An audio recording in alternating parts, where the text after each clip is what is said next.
Hi, it's Curious Nika. Please subscribe if you have liked this video. Yay for another dyshen updates. Shen Yu and Dylan Wang expectations for Starry Ocean workshop program.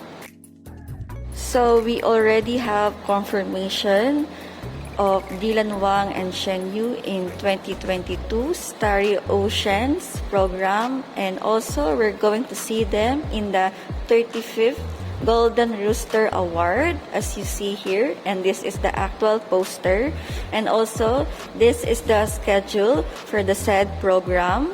And according to this, if this is actually true and final, then the theme for Dylan Wang and Shen Yu is Rural Revitalization Program.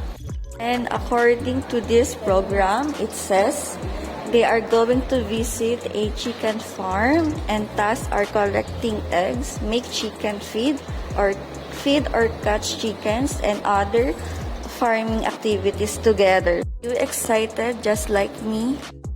And that's it. Thank you all for watching. Have a good day. Stay safe and be happy. Bye.